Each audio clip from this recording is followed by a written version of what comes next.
कि समाजवादी पार्टी के राष्ट्रीय अध्यक्ष माननीय श्री अखिलेश यादव जी का, साथ साथ शीर्ष नेतृत्व का और इस क्षेत्र की सम्मानित जनता का कि जिस तरीके से हमें आशीर्वाद मिला हुआ है। और मैं अब नया नहीं हूँ, मैं पुराना हो गया। पिछले साल जब मैं गठबंधन का प्रत्याशी था और उसके बाद उसी बीच में कोरोना काल भी रहा, साथ साथ नया क्षेत्र भी था मेरा। लेकिन जिस तरीके से हमने श्रावस्ती लोकसभा को समय दिया है और मैंने वादा किया था श्रावस्ती के लोगों से कि मौके पर जब मैं नया था तब तो मैं किसी को जानता नहीं था, पहचानता नहीं था, और तब तो श्रावस्ती की सम्मानित जनता जनार्दन ने दोनों जनपदों से, जब मैं किसी को नहीं जानता था तो अच्छी जीत मिली और अपना जनप्रतिनिधि बनाया। तो अब तो आवास भी बन गया और हमारे सहयोगी जो तमाम इंडिया अलायंस के सहयोगी साथी हैं, आज उनका भी साथ हम लोगों के साथ है।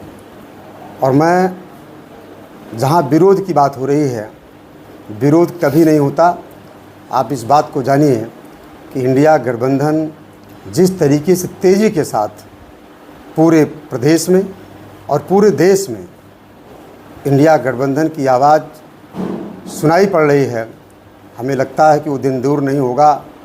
आने वाली 25 तारीख को जब मतदान होगा तो इंडिया गठबंधन पूरे देश में श्रावस्ती लोकसभा के साथ साथ, माननीय अध्यक्ष जी ने भी कहा, हमारे साथ बैठे हैं, कांग्रेस पार्टी के वरिष्ठ नेता हैं, यहाँ के चेयरमैन के प्रतिनिधि भी हैं।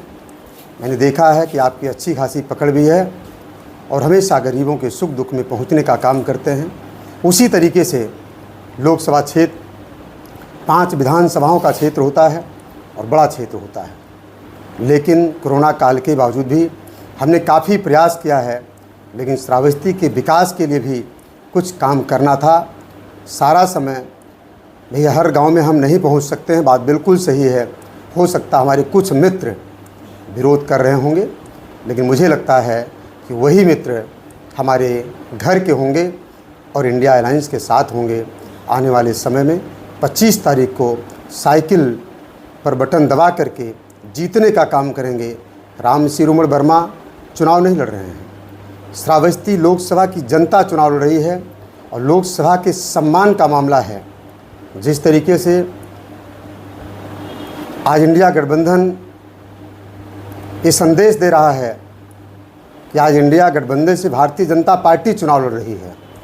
पहले लोग हंसी उड़ाते थे और आज मैं आपको बताना चाहता हूँ, आपके चैनल को बताना चाहता हूँ, चाहे वो विकास रहा हो, मैं विपक्ष का सांसद ज़रूर रहा, लेकिन सदन में हमारी उपस्थिति, सदन में मैं लोकसभा क्षेत्र श्रावस्ती जनपद बलरामपुर की बात को गंभीरतापूर्वक रखा है और विकास को भी जोड़ते हुए, चाहे वो रेल लाइन का मुद्दा रहा हो, चाहे वो मेडिकल कॉलेज का मुद्दा रहा हो, चाहे वो हवाई यात्रा का मुद्दा रहा हो, चाहे वो सड़कों का मुद्दा रहा हो, हमने चाहे रेल लाइन जो बनी हुई है वहाँ तमाम स्टॉपेज हमारा था। हम सफ़र एक्सप्रेस तुलसी में हमने कराया, ठहराव कराया, कौआपुर में हुआ, हमारे पचपड़वा में हुआ, गैसड़ी में हुआ।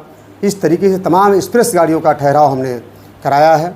लेकिन विपक्षी जिस तरीके से सत्ता पक्ष के लोग या जो विपक्षी कह लीजिए, झूठी खबर फैला करके और अफवाह उड़ाने का काम करते हैं सोशल मीडिया पर, थोड़ा बहुत वो आपके नहीं हैं, वो दूसरे के हैं। जो हमारे मित्र हैं वो हमारा विरोध नहीं कर रहे हैं। तो इस नाते मैं श्रावस्ती क्षेत्र की सम्मानित जनता को पुनः बहुत बहुत बधाई देता हूँ। धन्यवाद।